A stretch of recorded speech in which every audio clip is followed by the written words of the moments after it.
Hi ಸ್ನೇಹಿತರೆ, ಗೃಹಲಕ್ಷ್ಮಿ ಯೋಜನೆಯ 2 ಕಂತಿನ ಹಣವನ್ನು ಪ್ರತಿಯೊಂದು ಮಹಿಳೆಯರ ಖಾತೆಗಳಿಗೆ ಹಣವನ್ನು ಜಮಾವಣೆ ಆಗ್ತಾ ಇದೆ. ನಿಮಗೆ ವಿತ್ ಪ್ರೂಫ್ ಆಗಿ ನಾನು ಹಣವನ್ನು ಜಮಾವಣೆ ಆಗಿದೆ ಇಲ್ವಾ ಅಂತ ತೋರಿಸ್ತಾ ಇರ್ತೀನಿ. ಮತ್ತು ಈ ವಿಡಿಯೋನ ಕಂಪ್ಲೀಟ್ ಆಗಿ ಕೊನೆವರೆಗೂ ನೋಡಿ. ಮತ್ತು ನೀವೇನಾದರೂ ಹೊಸಬರಾಗಿದ್ದರೆ ನಮ್ಮ ಚಾನಲನ್ನು ಸಬ್ಸ್ಕ್ರೈಬ್ ಮಾಡಿ ಮತ್ತು ವಿಡಿಯೋನ ಕೊನೆವರೆಗೂ ನೋಡಿ. ವಿಡಿಯೋನ ಕಂಪ್ಲೀಟ್ ಆಗಿ ನೋಡಿ ಏಕೆಂದರೆ ಮಾಹಿತಿಯನ್ನು ಅರ್ಥವಾಗುತ್ತದೆ.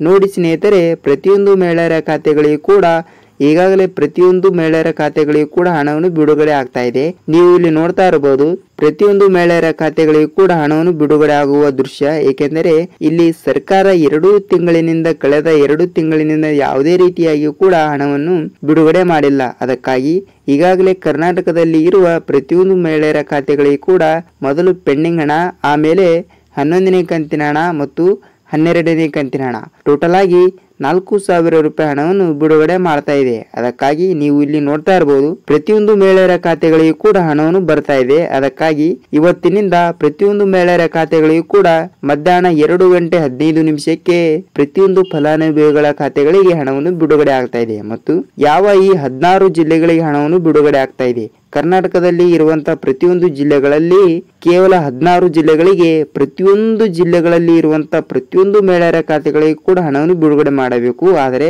ಈಗ ಸರ್ಕಾರ ಈ 16 ಜಿಲ್ಲೆಗಳಿಗೆ ಮಾತ್ರ ಹಣವನ್ನು ಬಿಡುಗಡೆ ಮಾಡ್ತಾ ಇದೆ. ಮತ್ತು ಆ 16 ಜಿಲ್ಲೆಗಳು ಯಾವುವು ಅಂತ ನೋಡೋಣ. ಮತ್ತು ಮೊದಲನೇದಾಗಿ ಪೆಂಡಿಂಗ್ ಹಣ ಕೂಡ ಯಾರು ಇನ್ನೂ ಪಡೆದುಕೊಂಡಿಲ್ಲವೋ ಅವರು ಕೂಡ ಹಣವನ್ನು ಬಿಡುಗಡೆ ಮಾಡ್ತಾ ಇದ್ದಾರೆ ಅಂತೆ. ಅದಕ್ಕಾಗಿ ನಿಮಗೆ ಇನ್ನೂ ತನಕ ಪೆಂಡಿಂಗ್ ಹಣ ಕೂಡ ಬಂದಿಲ್ಲ ಅಂದರೆ ನಿಮ್ಮ ಹತ್ತಿರದ ನಿಮ್ಮ ಮಹಿಳಾ ಮತ್ತು ಮಕ್ಕಳ ಕಲ್ಯಾಣ ಅಭಿವೃದ್ಧಿ ಇಲಾಖೆಯ ಆಫೀಸ್ಗೆ ಹೋಗಿ ನೀವು ಒಂದು ಸಲ ಭೇಟಿ ನೀಡಬೇಕಾಗುತ್ತದೆ. ಏಕೆಂದರೆ ನಿಮ್ಮ ಡಾಕ್ಯುಮೆಂಟ್ಗಳನ್ನು ಎಲ್ಲ ತೆಗೆದುಕೊಂಡು ಹೋಗಿ ನೀವು ಅಲ್ಲಿ ಹೋದರೆ ನಿಮಗೆ ಏನು ಪ್ರಾಬ್ಲಮ್ ಇದೆಯಾ ಅಂತ ಗೊತ್ತಾಗುತ್ತದೆ. ಅದಕ್ಕಾಗಿ ಯಾವ ಜಿಲ್ಲೆಗಳಿಗೆ ಕೂಡ ಈ 16 ಜಿಲ್ಲೆಗಳಿಗೆ ಹಣವನ್ನು ಬಿಡುಗಡೆ ಮಾಡಿದ್ದಾರಂತೆ.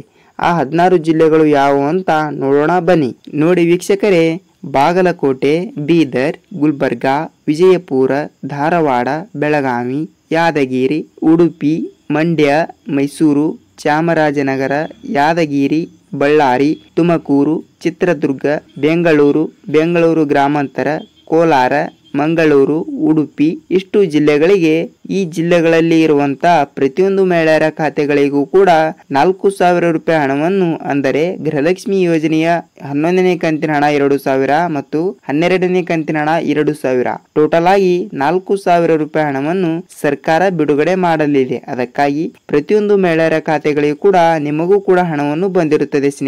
ಸ್ನೇಹಿತರೆ, ನಿಮಗೆ ಹಣವನ್ನು ಬಂದಿದ್ದರೆ ನಿಮ್ಮ ಜಿಲ್ಲೆ ಯಾವುದು ಮತ್ತು ಹಣವನ್ನು ಎಷ್ಟನೇ ಕಂತಿನ ಹಣವನ್ನು ಬಂದಿದೆ ಅಂತ ಕಮೆಂಟ್ ಮಾಡಿ. ಏಕೆಂದರೆ ಬೇರೆಯವರು ಕೂಡ ವಿಡಿಯೋ ನೋಡುವಾಗ ಕಮೆಂಟ್ ಅನ್ನು ನೋಡುತ್ತಾರೆ. ಅದಕ್ಕಾಗಿ ಯಾವ ಜಿಲ್ಲೆಗಳಿಗೆ ಹಣವನ್ನು ಬಂದಿದೆ ಅಂತ ಅವರಿಗೂ ಕೂಡ ಗೊತ್ತಾಗುತ್ತಿದೆ. ಏಕೆಂದರೆ ಈಗಾಗಲೇ ಪ್ರತಿಯೊಂದು ಮಹಿಳೆಯರ ಖಾತೆಗಳಿಗೂ ಕೂಡ ಹಣವನ್ನು ಬಿಡುಗಡೆ ಆಗಿದೆ. ಮತ್ತು ಅವರು ಟೆಕ್ನಿಕಲ್ ಇಶ್ಯೂ ಮತ್ತು ಸರ್ವರ್ ಡೌನ್ ಇರುವುದರಿಂದ ಸ್ವಲ್ಪ ದಿನ ಲೇಟ್ ಆಗಬಹುದು. ಏಕೆಂದರೆ ಪ್ರತಿಯೊಂದು ಮಹಿಳೆಯರ ಖಾತೆಗಳಿಗೂ ಕೂಡ, ಅಂದರೆ ಕರ್ನಾಟಕದಲ್ಲಿರುವಂತಹ 1 ಕೋಟಿದ ಮೇಲೆ ಮಹಿಳೆಯರು ಅವರಿಗೂ ಕೂಡ ಹಣವನ್ನು ಜಮಾವಣೆ ಆಗಬೇಕು. ಅದಕ್ಕಾಗಿ ಸ್ವಲ್ಪ ಸರ್ವರ್ ಸಮಸ್ಯೆ ಮತ್ತು ಟೆಕ್ನಿಕಲ್ ಇಶ್ಯೂಗಳಿಂದ ನಾನಾ ತರದ ಕಾರಣಗಳಿಂದ ಹಣವನ್ನು ಬರಲು ಸ್ವಲ್ಪ ದಿನ ಡಿಲೇ ಆಗಬಹುದು. ಅದಕ್ಕಾಗಿ ಕರ್ನಾಟಕದಲ್ಲಿ ಇರುವಂತಹ ಪ್ರತಿಯೊಂದು ಮಹಿಳೆಯರ ಖಾತೆಗಳಿಗೂ ಕೂಡ ಹಣವನ್ನು ಬಿಡುಗಡೆ ಆಗ್ತಾ ಇದೆ. ಸ್ನೇಹಿತರೆ ನೋಡಿ, ಇದಿಷ್ಟು ಈ ದಿನದ ವಿಡಿಯೋ ಆಗಿರುತ್ತದೆ. ನಿಮಗೆ ವಿಡಿಯೋನ ಹೇಗೆ ಅನಿಸ್ತು ಅಂತ ಕಮೆಂಟ್ ಮಾಡಿ. ಮತ್ತು ನಿಮ್ಮ ಜಿಲ್ಲೆ ಯಾವುದು ಅಂತ ಕೂಡ ಕಮೆಂಟ್ ಮಾಡಿ. ನಿಮಗೆ ಹಣವನ್ನು ಬಂದಿದ್ದರೂ ಕಮೆಂಟ್ ಮಾಡಿ. ವಿಡಿಯೋನ ಹೇಗೆ ಅನಿಸ್ತು ಅಂತ ಕಮೆಂಟ್ ಮಾಡಿ. ಮತ್ತು ವಿಡಿಯೋನ ಮೊದಲ ಬಾರಿಗೆ ನೋಡ್ತಾ ಇದ್ರೆ ಚಾನಲ್ಗೆ ಸಬ್ಸ್ಕ್ರೈಬ್ ಮಾಡಿ. ಮತ್ತು ಕೊನೆವರೆಗೂ ನೋಡಿದಕ್ಕಾಗಿ ಧನ್ಯವಾದಗಳು. ಮತ್ತೆ ಮುಂದಿನ ವಿಡಿಯೋದಲ್ಲಿ ಸಿಗೋಣ ಸ್ನೇಹಿತರೆ. ನಮಸ್ಕಾರ.